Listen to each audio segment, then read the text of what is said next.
Hello everyone, welcome back to the channel. So today we're stepping back into the 2000s, a time of flip phones, late night TV, and when true crime unfolded through news clips, message boards, and late night reruns. Tonight, we're revisiting the cases that crept into living rooms and never fully left. Let's begin. In November 2010, a shocking crime happened near Mount Vernon, Ohio. Mount Vernon is a small, quiet town where serious crime is rare. Tina Herman was a 32-year-old single mother. She lived with her two children, 13-year-old Sarah Maynard and 10-year-old Cody Maynard. Tina worked at a Dairy Queen and was known as a reliable and caring person. On November 10th, she was supposed to go to work in the afternoon, but she never showed up. This was very unlike her. Her manager became worried and called the police to check on her. That evening, police went to Tina's house, but there were no lights on and no one answered the door. They assumed no one was home and left. The next day, things became much worse. Tina's neighbor and close friend, Stephanie Sprang, was reported missing. She was 41 years old and had 3 children of her own. Later that day, Tina's manager went to Tina's house herself. When she went inside, she saw blood everywhere and called the police again. Inside the house, police found signs of a violent attack. There was blood near the front door, in the bedrooms, and in the bathroom. It was clear that several people had been attacked inside the home, but no bodies were found. Tina's truck was missing, and there was blood in the garage. Police believed the attacker used the truck to move the victims. A bag from Walmart was also found, which had tarps inside. This helped police narrow down a suspect. Police checked store cameras and saw a man buying the items. They tracked his car and identified him as Matthew Hoffman, a 30-year-old local man. Hoffman had a criminal past, including time in prison for arson and burglary. He worked as a tree trimmer and was known as a strange and quiet person. On November 15th, police searched Hoffman's home. Inside, they found something very disturbing. His house was filled with piles of leaves, stacked high across the floors. In the basement, they found Sarah, Tina's daughter, alive. She was scared but physically okay. The other 3 victims were still missing. Hoffman refused to talk at first, but after days of silence, he finally told police where the bodies were. He led them to a wildlife area nearby. Inside a large hollow tree, police found the bodies of Tina, Stephanie, and Cody. They had been hidden inside the tree. Hoffman later said he broke into the house to steal things, and when Tina came home, he attacked her. Stephanie arrived later and was also attacked. When the children came home from school, he attacked Cody and kidnapped Sarah. He kept Sarah hidden in his basement for several days. Hoffman pleaded guilty to all charges, including murder and kidnapping. He was sentenced to life in prison with no chance of parole. Sarah survived, but her family and the community were forever changed. The case remains one of the most disturbing crimes ever to happen in the area. Marcus Wesson, 2004. Marcus Wesson was a man who lived in California. He believed very strongly in his own ideas about religion. He thought he was chosen by God and that he had special power. He said he could talk to God and that God spoke through him. Many people around him believed what he said, especially his family. Wesson controlled his family in a strict way.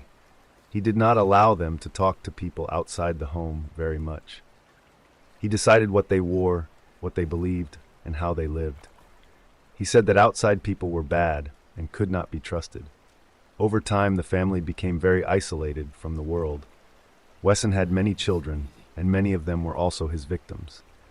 He forced his daughters into inappropriate relationships and told them this was God's will. He said this was the only right way to live. Because he had so much control, many of the children were scared and confused. They believed him because they had never been taught anything else. Life inside the house was very strict. Wesson made all the rules. He punished anyone who questioned him. He used fear to keep control. The children were taught to obey him without asking questions. They were told that leaving or telling others would bring punishment from God. In 2004, Wesson believed that the end of the world was coming. He became more fearful and more dangerous. He thought that the children were in danger from the outside world. He also believed that if they stayed alive, they would suffer. Because of these beliefs, he decided to kill them. Over a short period of time, Wesson killed 9 members of his family. Most of them were his children. After the killings, he called the police and told them what he had done. When officers arrived, they found the bodies inside the home. Wesson was arrested and put on trial. During the trial, many people learned about the abuse that had gone on for years. The court heard how Wesson used religion to control and hurt his family. Doctors and experts explained that he showed signs of serious mental problems, but the court ruled that he still knew what he was doing. In the end, Marcus Wesson was found guilty of murder. He was given a life sentence in prison without the chance of release. The case shocked many people. It showed how dangerous it can be when one person has complete control over others. It also showed how false beliefs and fear can be used to harm people. Many people said the tragedy could have been prevented if the family had more contact with the outside world. Daniel Pearl, 2002. Daniel Pearl was an American journalist. He was Jewish and he was proud of who he was. His parents raised him with strong values, and he believed that understanding each other could make the world better. His work took him to many places, including countries far from home. In January 2002, Daniel was in Karachi, Pakistan, working on a story. He was there to learn and report the truth. On January 23rd, he was kidnapped by a group of terrorists. His family did not know what was happening at first. Days passed with fear and silence. Then the terrorists sent messages to the United States government. They made demands and sent photos of Daniel to prove they were holding him. At the same time, Daniel's mother felt that something was wrong. One morning, she woke up after having a very clear and frightening dream. In the dream, she saw her son scared in a narrow street in a foreign city.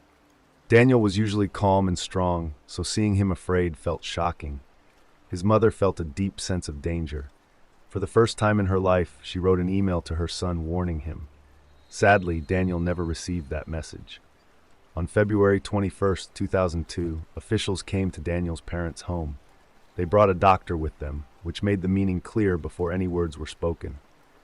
The news was true and final. Daniel had been killed.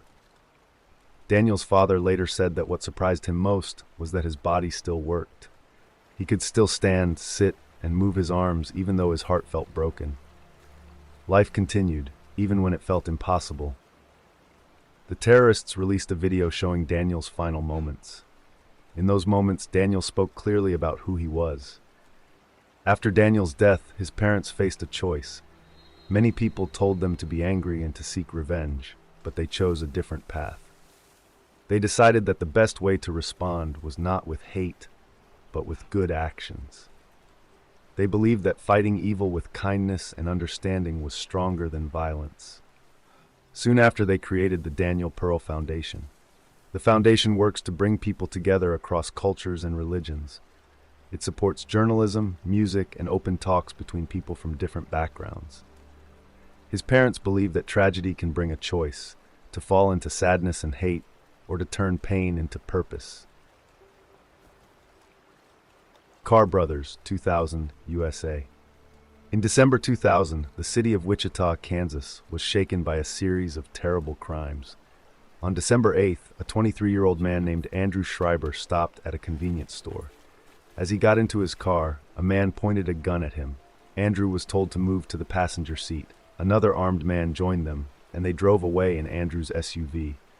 The men forced him to go to several ATMs and take out as much money as possible. Andrew hoped that if he followed orders, they would let him live. Later, the men drove to a field. They made Andrew lie down in the back of the car. They shot one of the tires, stole his watch, and told him to wait before moving. Andrew survived and was able to call the police. He did not know this was only the start. 3 days later, on December 11th, a 55-year-old woman named Anne Walenta came home after orchestra practice. As she parked her car, a man asked for help. When she rolled down her window, he pulled a gun. Anne tried to drive away, but the man fired. She was badly hurt and could not move. Neighbors heard her car horn and called the police. but the attacker was gone. Anne was left paralyzed and later died from her injuries. On December 14th, two armed men broke into a house on East Birchwood Drive. 5 friends were inside: Jason, Brad, Aaron, Heather, and Holly. Holly had brought her small dog, Nikki. The group had eaten dinner and gone to sleep. Late that night, the porch light came on, and soon after, 2 men with guns entered the bedroom where Jason and Holly were sleeping. One by one, the other friends were dragged into the room. The men demanded money and bank cards. They searched the house and found a ring Jason had planned to use to propose to Holly. The attackers then forced the 5 friends into a closet. Over several hours, Holly and Heather were taken out and attacked, while the men were threatened at gunpoint. Later, the victims were driven to ATMs and forced to withdraw money. When the attackers were done, they drove the 5 friends to a soccer field outside the city. They made them kneel in a line. Each person was shot in the back of the head. The attackers then ran over the bodies with a truck. 4 of the friends died. Holly survived. A plastic hair clip caused the bullet to glance off her head instead of killing her. She lay still until the attackers left. Hurt, freezing, and without clothes or shoes, Holly walked over a mile through the snow to a nearby house. She hid whenever she saw headlights, afraid the men were coming back. The people inside the house called 911 and helped her. Holly told the police what had happened. Her dog Nikki was also killed when the attackers returned to the house. Soon after, police arrested 2 brothers, Reginald and Jonathan Carr. Items taken from the victims were found with them. Andrew and Holly were able to help identify them. Reginald and Jonathan Carr were sentenced to death, and the Kansas Supreme Court affirmed their sentences in 2022. The Kidnapping of Shawn Hornbeck and Ben Ownby, 2002, USA. Shawn Hornbeck was born in 1991 and lived in Richwoods, Missouri. He was a normal kid who liked riding his bike and playing baseball. On October 6, 2002, when Shawn was 11 years old, he left his house in the afternoon to ride his bike to a friend's home. This was something he did often, and his parents trusted him. While riding near a highway, a white pickup truck hit Shawn and knocked him off his bike. The driver rushed over, and at first, Shawn thought the man was trying to help him. Instead, the man pulled out a gun and threatened to kill him if he did not obey. Shawn was forced into the truck, and his bike was thrown into the back. The man told Shawn he was in the wrong place at the wrong time. Shawn was taken to an apartment in Kirkwood, Missouri. When he did not come home, his parents knew something was wrong. Police and volunteers searched for him, but no clues were found. His case was shared on television, and his family worked hard to keep his face in the public eye. Still, months turned into years, with no answers. Inside the apartment, Shawn was held captive. At first, he was tied up and badly abused. The man threatened to kill him or hurt his family if he tried to escape or tell anyone who he really was. Over time, Shawn was given more freedom. He was allowed to use the internet, talk on the phone, and even leave the apartment alone. He was told to say the man was his father and that he was homeschooled. Shawn followed these rules because he was scared and wanted to stay alive. After almost 4 years, the man decided Shawn was getting too old. In January 2007, he kidnapped another boy named Ben Ownby. Ben was 13 years old and lived in Missouri. One afternoon, after getting off his school bus, a white pickup truck stopped him. The driver pulled a gun and forced Ben into the truck. Ben was taken to the same apartment where Shawn was living. Ben's parents reported him missing right away. A neighbor boy remembered hearing screams and seeing a white truck speed away. This tip helped police know what kind of vehicle to look for. 3 days later, police went to the apartment building for an unrelated reason. They noticed a white pickup truck that matched the description. When officers knocked on the door, Shawn answered. He used a fake name and story, and the officers left, but they reported what they saw. The next day, FBI agents questioned the man who owned the truck. During the interview, he admitted to kidnapping Ben. He also admitted that Shawn had been missing for years and was still alive. Police went to the apartment right away. They found Shawn and Ben sitting together, playing video games. Ben ran to the officers for help, Both boys were taken to a hospital and then reunited with their families that same day. The man, Michael J. Devlin, was arrested and later pleaded guilty to all charges. He was sentenced to many life sentences and will never be free again. After the rescue, both boys began the long process of healing. Ben returned to school and his normal life fairly quickly. Shawn needed more time and support, but he slowly rebuilt his life. Years later, Shawn grew up, got married, and became a father. This case became known as the Missouri Miracle because both boys were found alive after so much time had passed, something very rare and truly remarkable. Jessica Lunsford was a 9-year-old girl who lived in a small town in Florida called Homosassa. She was kind, happy, and loved by her family.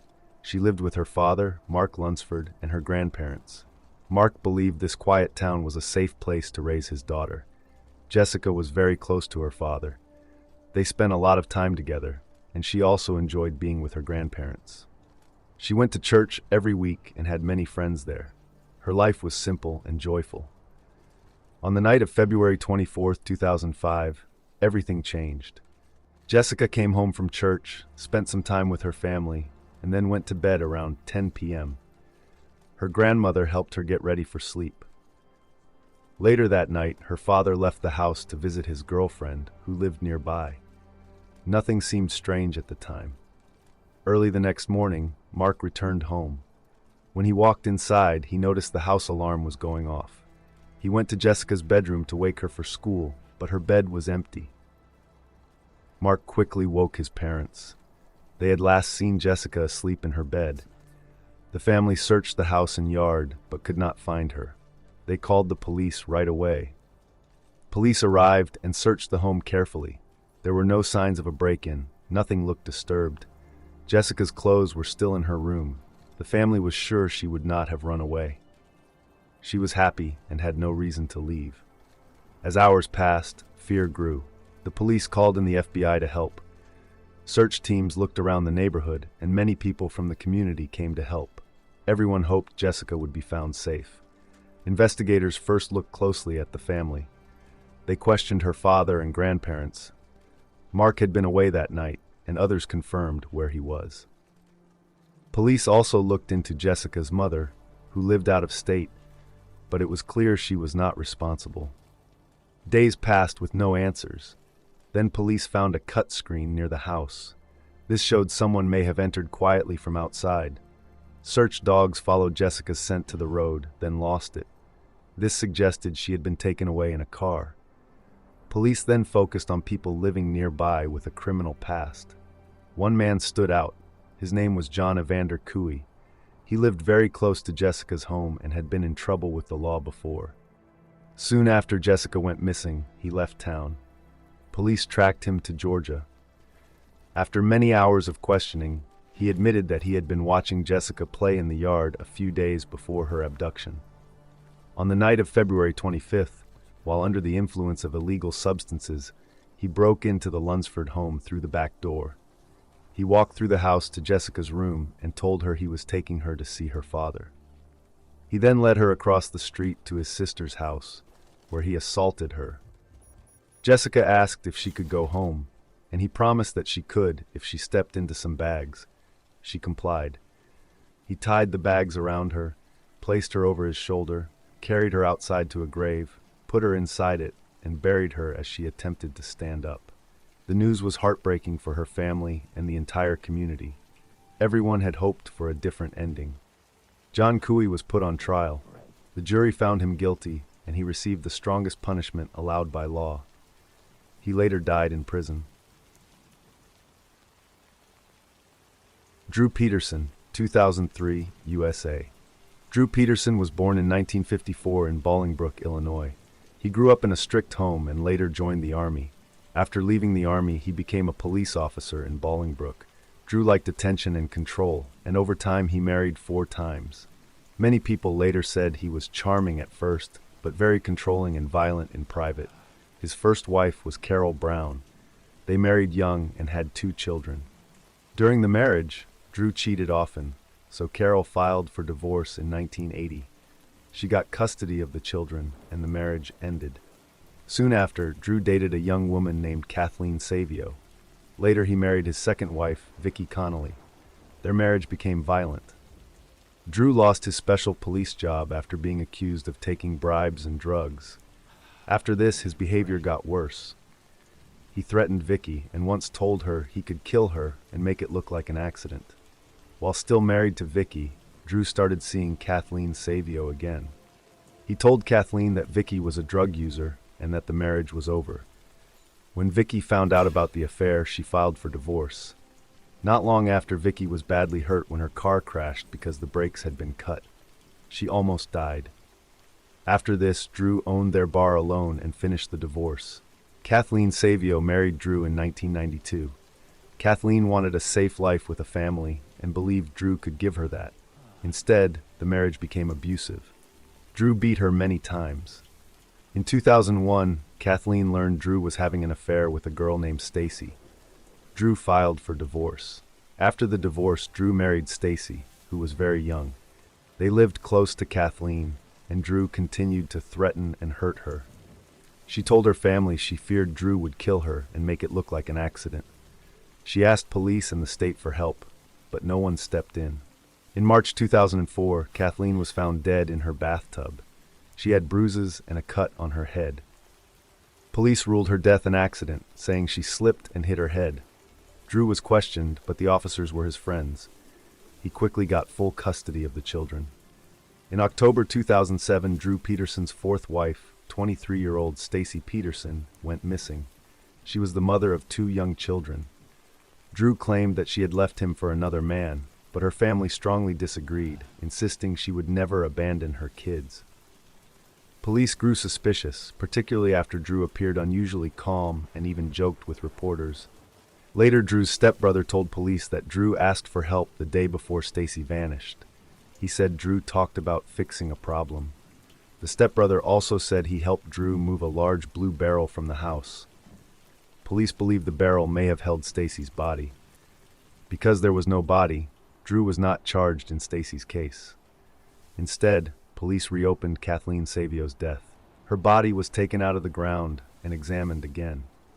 New doctors said her injuries showed she was murdered.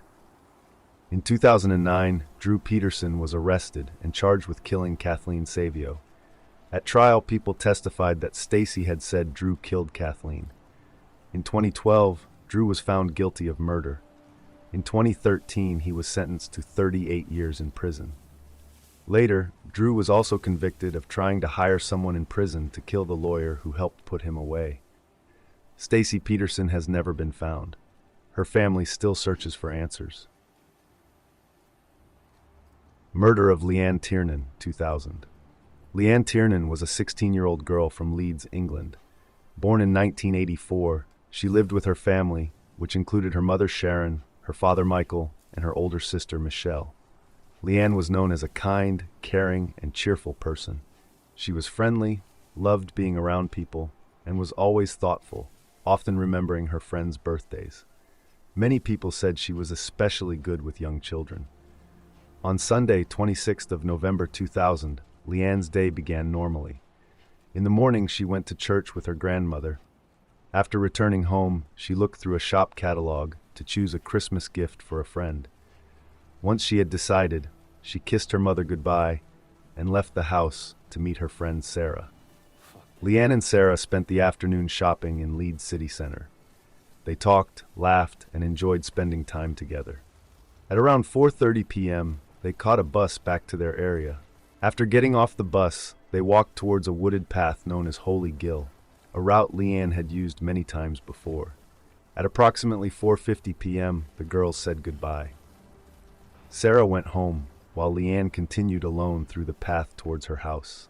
When Sarah arrived home, she phoned Leanne's house. Sharon Tiernan answered and explained that Leanne had not returned yet. This caused immediate concern, as Leanne was never late and always answered her phone. Sharon tried calling her daughter repeatedly, but there was no response.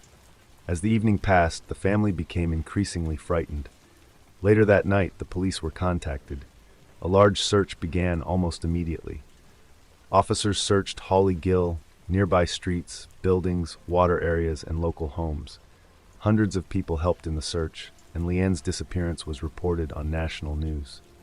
Despite weeks of searching, no trace of her was found, and hope slowly faded. Unknown to her family and the public at the time, Leanne had been kidnapped by a local man named John Taylor. Taylor later admitted that he had been hiding in the darkness at Holly Gill on the evening Leanne disappeared. When she walked past, he grabbed her and warned her not to scream. He wrapped his coat around her, covered her eyes with a scarf, tied her hands, and forced her to walk with him. Taylor led Leanne through nearby streets for about 22 minutes to his home. While she was there, her phone rang repeatedly as her family and friends tried desperately to contact her. Later that night, Leanne died in his bedroom. After her death, Taylor placed her body into bags and hid it in a freezer in his kitchen, where it remained for 9 months. During this time, Leanne's family lived in constant pain and uncertainty.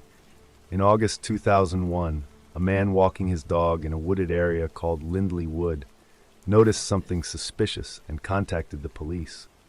Officers soon discovered Leanne's body. She was found with her phone, her keys, and the Christmas gift she had bought on the day she disappeared. The case then became a murder investigation. Police carefully examined the bags, ties, and other materials used to hide her body. These items led them to John Taylor, a delivery driver who had purchased products matching the evidence. When police searched his home, they found multiple items linking him to the crime. John Taylor was arrested and initially denied any involvement. Later, he confessed to kidnapping and killing Leanne. In July 2002, John Taylor pleaded guilty and was sentenced to life in prison. Leanne's family said their pain would never disappear, but they felt some comfort knowing that he could never harm anyone else again. Melanie McGuire, 2004. Melanie McGuire was born on October 8, 1972, in Ridgewood, New Jersey. She went to high school and later attended Rutgers University, where she studied psychology and math. After finishing college, she went to nursing school and became a nurse. In 1999, she married a man named William McGuire, who was usually called Bill. Melanie and Bill's marriage was not happy. They argued often, both before and after getting married. Their fights were intense, but they would make up and then fight again. Bill worked as a computer programmer, and Melanie worked at a fertility clinic. Over time, money became a problem. Bill had a gambling habit, which made things worse.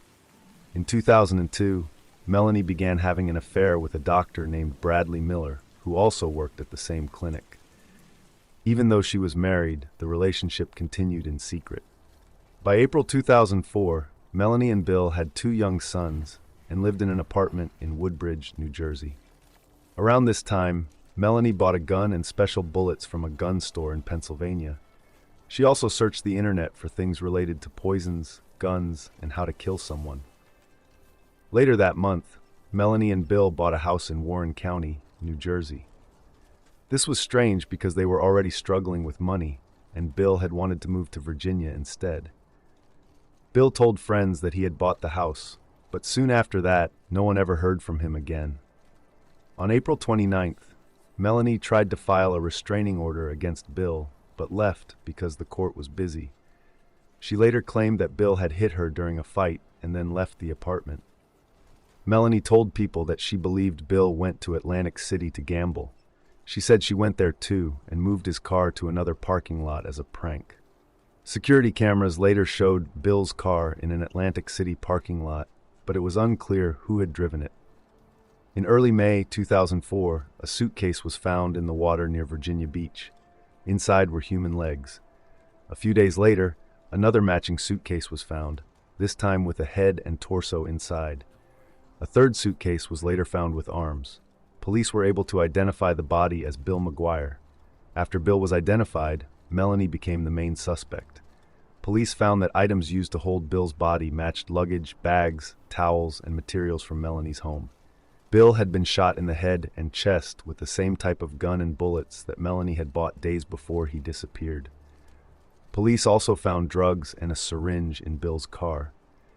Evidence showed that Melanie had likely forged a prescription to get the drugs. Phone records and toll records placed Melanie near important locations around the time Bill disappeared. Melanie filed for divorce after Bill's death was discovered. In June 2005, she was arrested and charged with murder and other crimes. She was released on bail, arrested again, and then released once more. Her trial began in 2007. In April 2007, Melanie McGuire was found guilty of first-degree murder and other charges. She was sentenced to life in prison plus extra years. She will not be eligible for parole until the year 2073. The case became well known because of the shocking details and the large amount of evidence used to link Melanie to her husband's death. Peter Falconio was born on September 20, 1972, and grew up in West Yorkshire, England.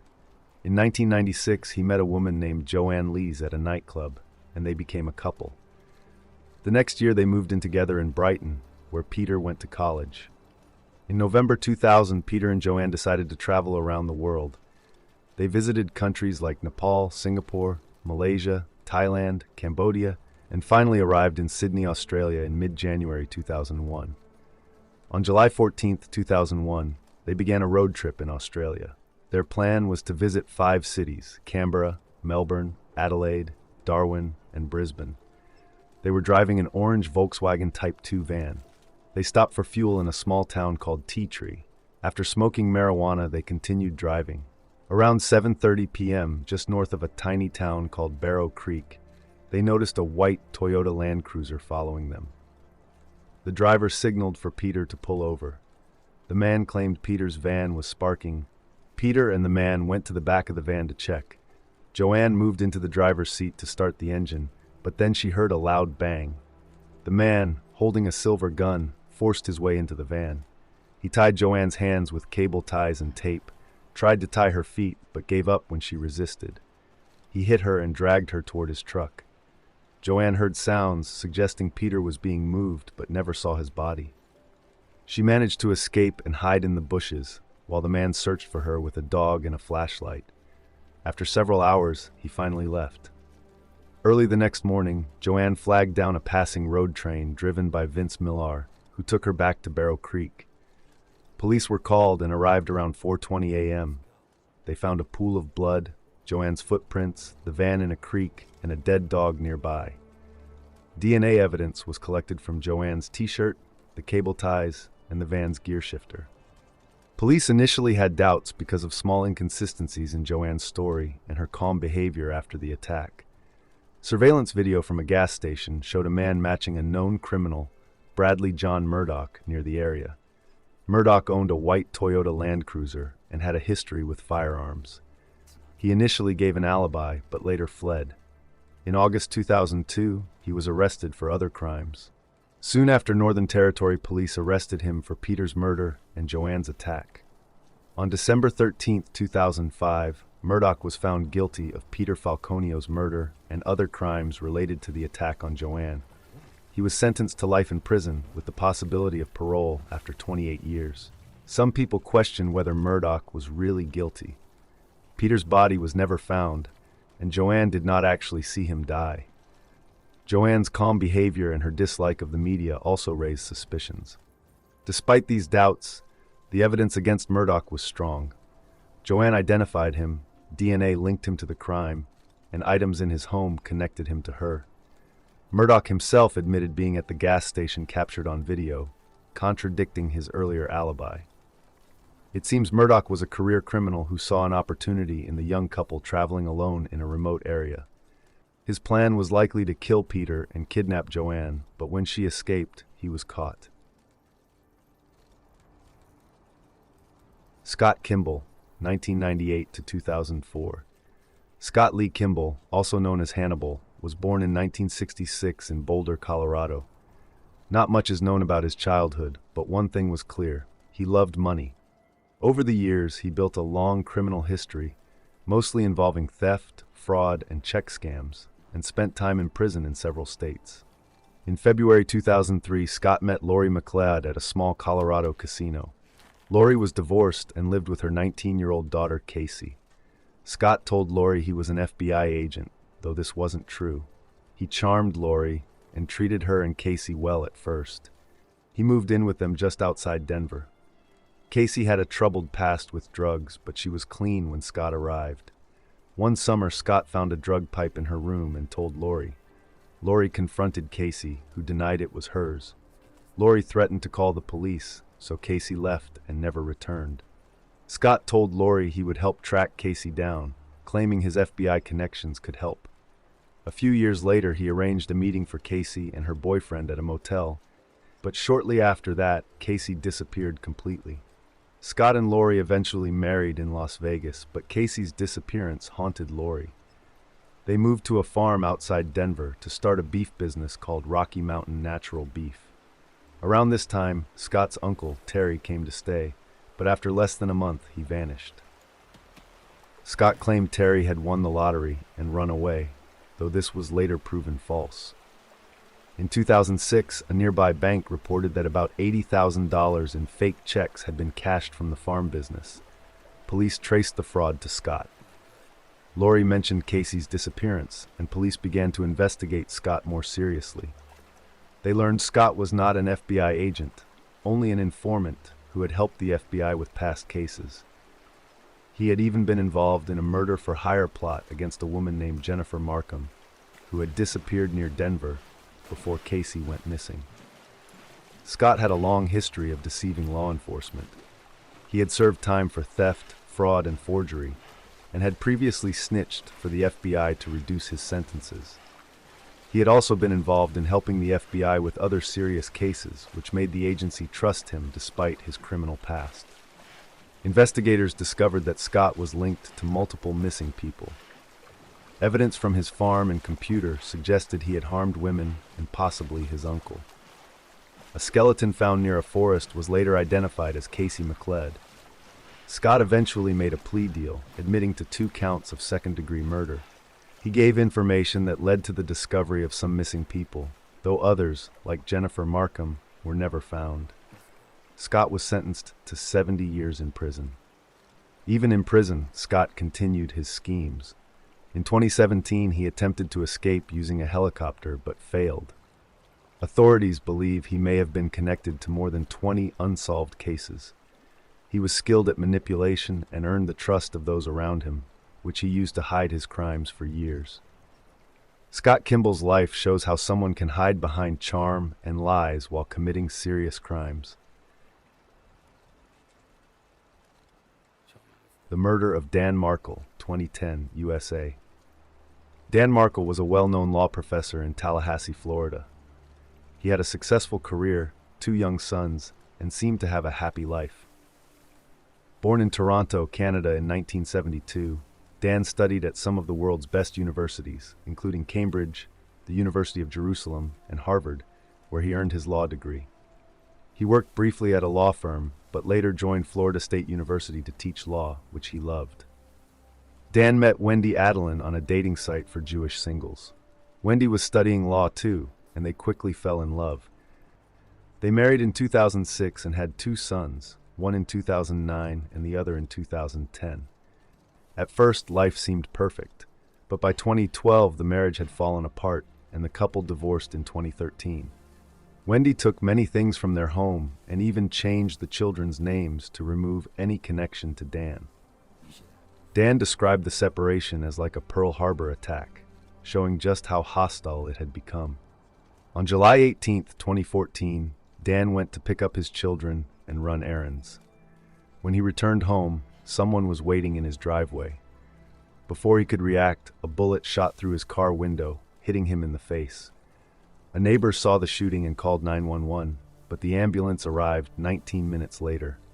Dan was taken to the hospital but died 14 hours later from his injuries. Police had almost no clues. No robbery had occurred, and no one seemed to have a clear motive. The only lead was a silver Toyota Prius seen leaving the scene. Dan's ex-wife Wendy was questioned. She was shocked and upset and said she had no idea who could have done this. Investigators considered revenge as a possible motive, but could not find anyone with a reason to kill Dan. Nearly 2 years later, in May 2016, police arrested Sigfredo Garcia and Luis Rivera, both from Miami. They had been tracked through cell phone records, toll data, and security cameras. It appeared they had followed Dan and planned the murder. They claimed it was a murder for hire, but the bigger question was who had hired them. The investigation led to Charlie and Donna Adlin, Wendy's brother and mother. Donna had sent large checks to organize the murder, and Charlie was reportedly involved. The missing link was Catherine Magbanua, who had a past relationship with Garcia and was currently dating Charlie. She had coordinated the murder and received $100,000 for her role. Emails and messages showed Donna hated Dan and wanted to make his life miserable. Rivera later claimed he didn't know the plan was to kill Dan until it was too late. Garcia and Catherine went on trial first. Garcia was found guilty of first-degree murder and sentenced to life without parole. Catherine initially had a mistrial, but was later convicted in 2022 and also received life in prison. Charlie Adlin was arrested in 2022 after police uncovered audio recordings of him discussing the plot with Catherine. Wendy and Donna have not been charged, and it is unclear how much they knew or were involved. Dan Markel's murder shows how a private grudge turned into a violent and planned crime.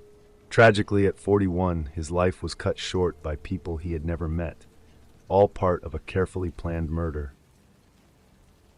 Brooke Wilberger, 2004. Brooke Wilberger was a 19-year-old college student from Oregon. She came from a big family and was the fifth of 6 children. Brooke was smart, kind, and active. She loved sports like basketball, running, and snowboarding. When she was younger, she had trouble speaking and only started talking at 4. This inspired her to study speech therapy at Brigham Young University in Utah, hoping to help people with speech problems.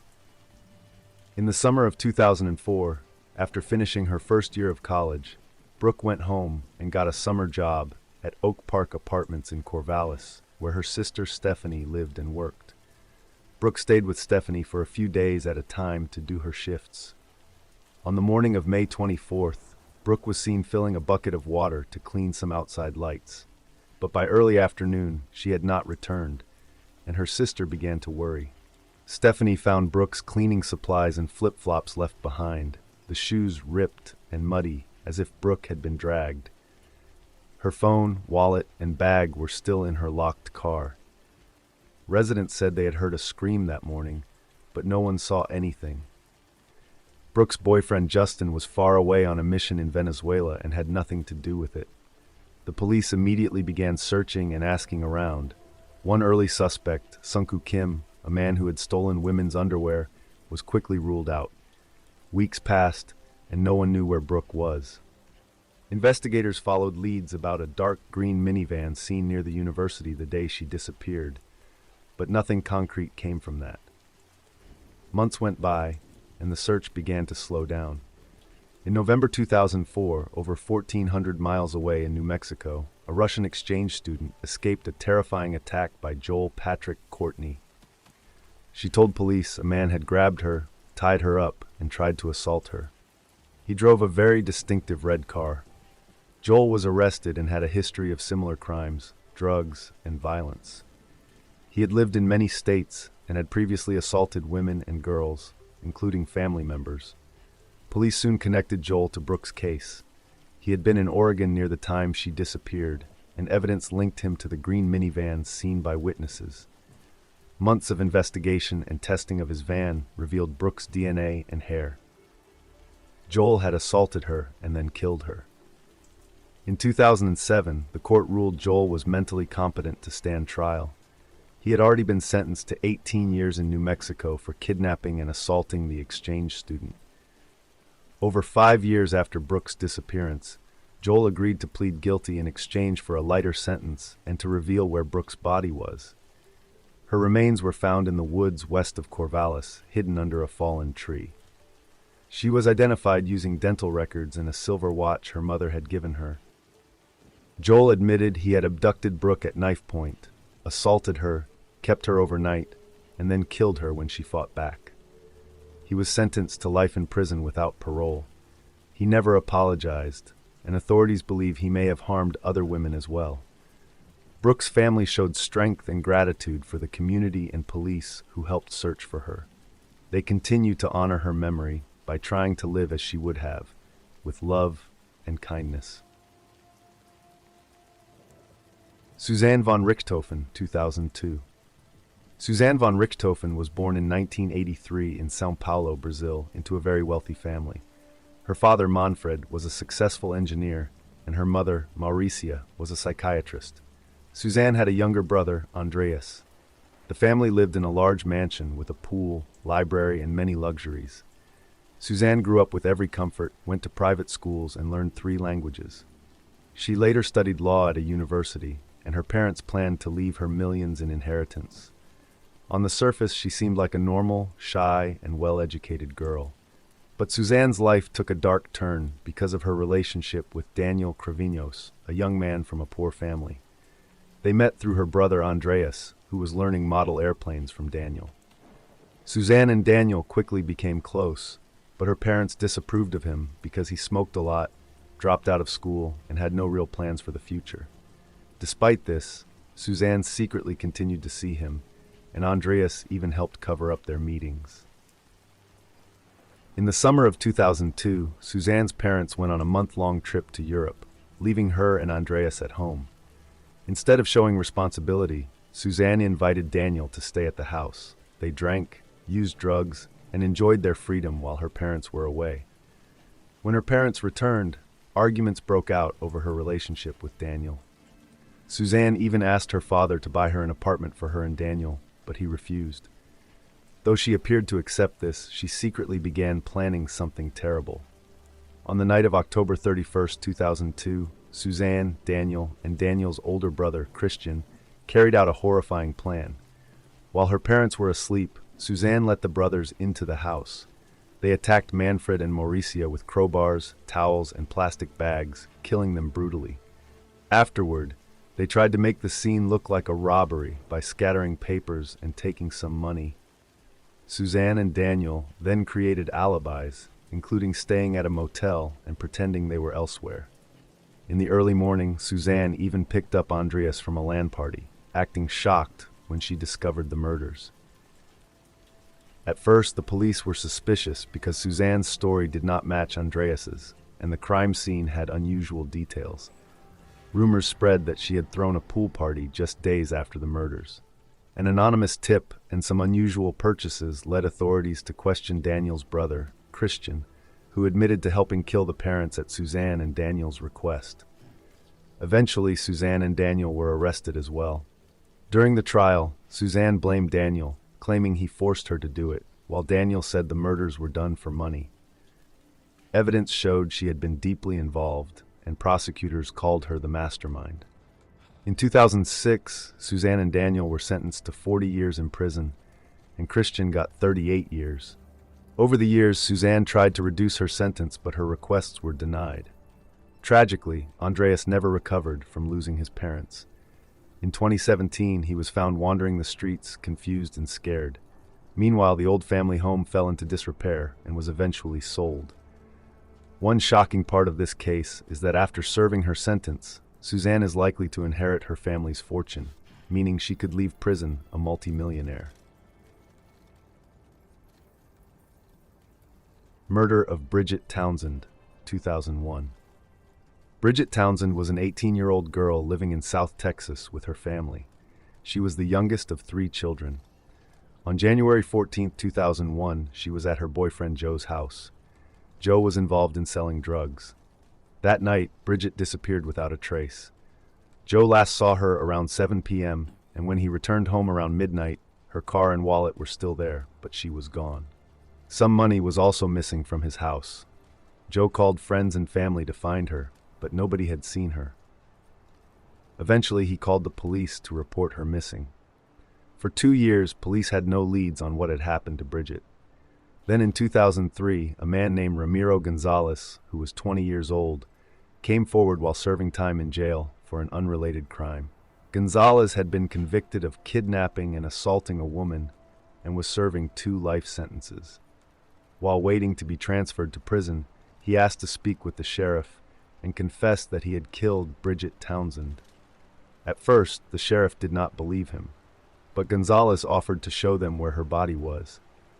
He led authorities to a remote area on a ranch in Medina County. There, he pointed out the exact spot where he had left Bridget. He even described the jewelry she was wearing and how she had been standing.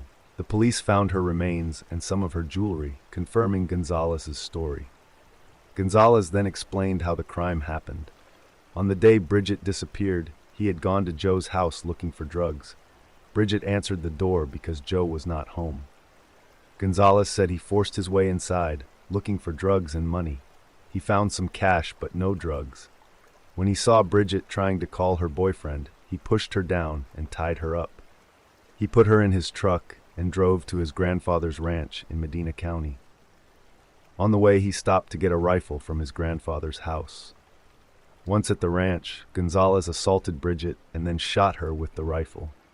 He left her body in a remote field. He later returned the rifle to his grandfather's house. Authorities later recovered the rifle, which matched the description Gonzalez had given. In 2006, he was found guilty and sentenced to death. He later explained that he confessed because he believed Bridget's mother deserved to know what had happened to her daughter. Throughout the years, Gonzalez's execution was delayed several times for legal reasons, including appeals, a request to donate a kidney, and questions about whether he posed a future threat. Despite these delays, he was eventually executed on June 26, 2024. Bridget's family expressed relief that justice had finally been served. Her mother said she could now have some peace, though she refused to accept Gonzalez's apology. Her brother called the execution the end of a long and painful journey.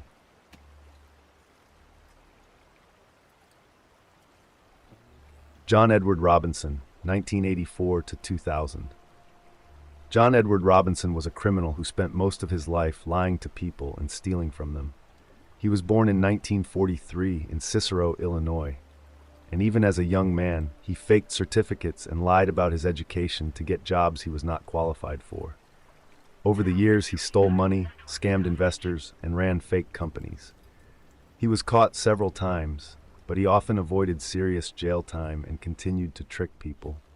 Robinson's crimes became much more serious in the 1980s, when young women began disappearing in Kansas and Missouri. Police in both states eventually realized that many of these cases were connected to him. Robinson did not just steal from people, he manipulated them, isolated them, and in some cases, killed them. He used charm, promises of work, and fake identities to gain the trust of vulnerable women.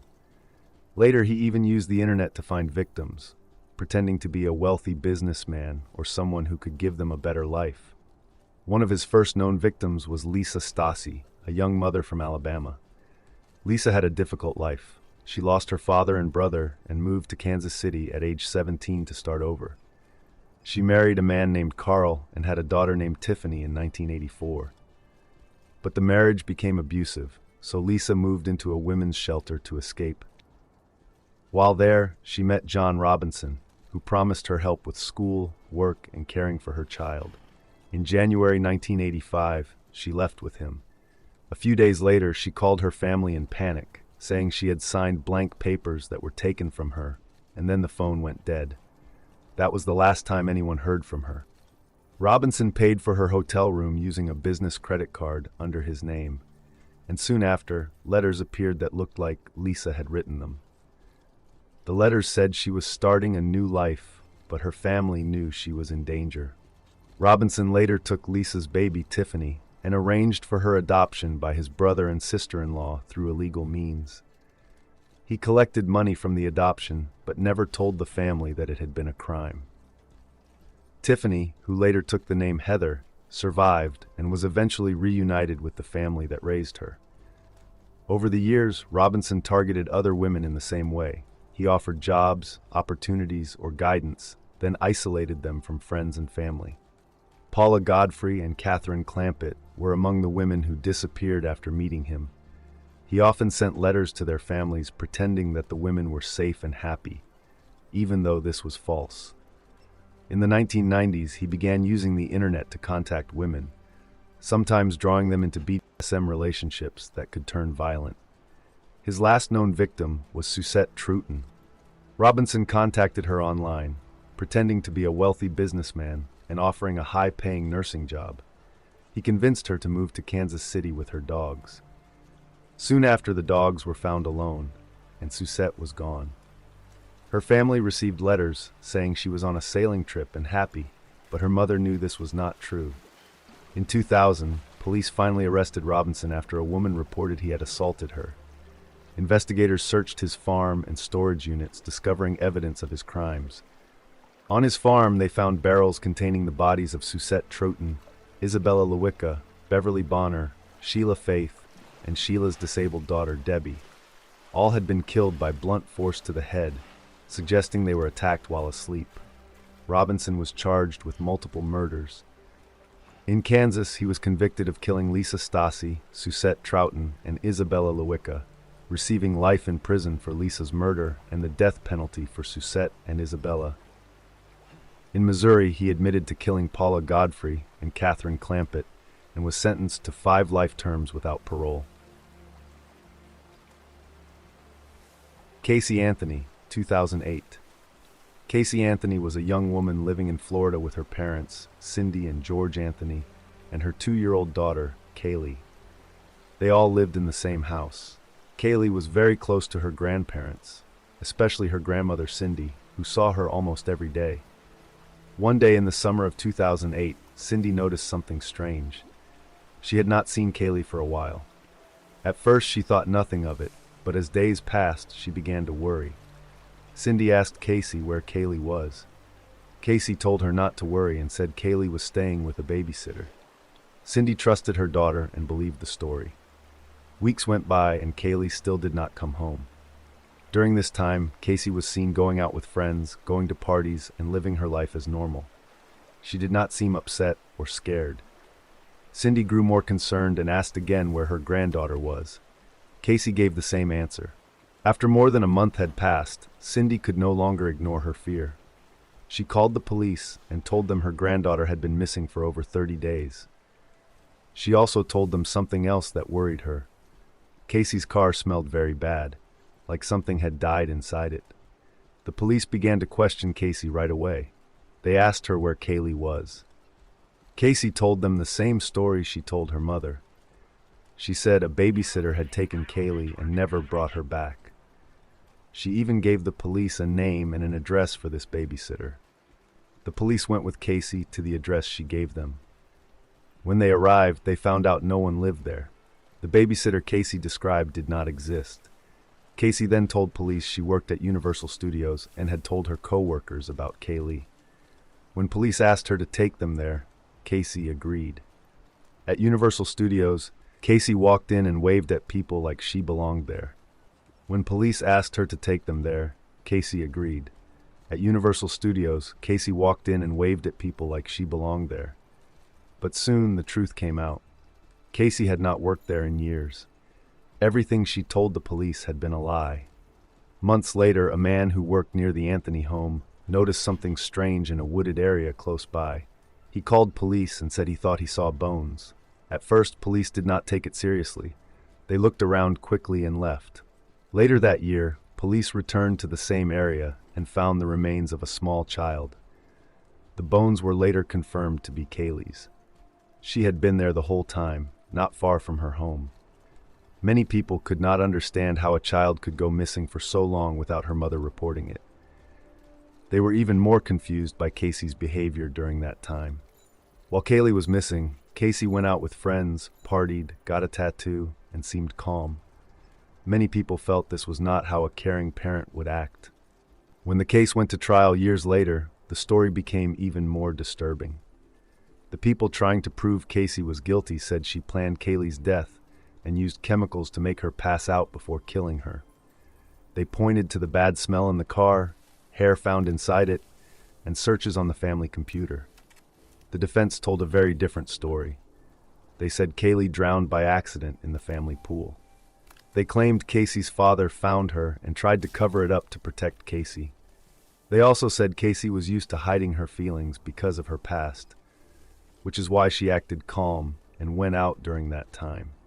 One of the biggest problems in the case was that no one could say for sure how Kaylee died. Her body had been outside for months, and too much time had passed. important details were lost. There was no clear proof of murder. Because of this, the jury had to decide based only on what could be proven, not what felt right.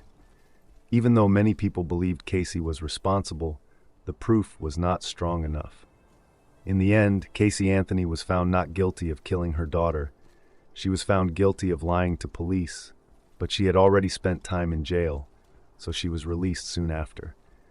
The decision caused anger and sadness across the country. Many people felt justice was never served. Some jurors later said they wished they could change their vote, but the law did not allow it. After the trial, Casey did not return to live with her parents. She stayed mostly out of the public eye for years. Later, she appeared in interviews and online videos, which confused and upset many people.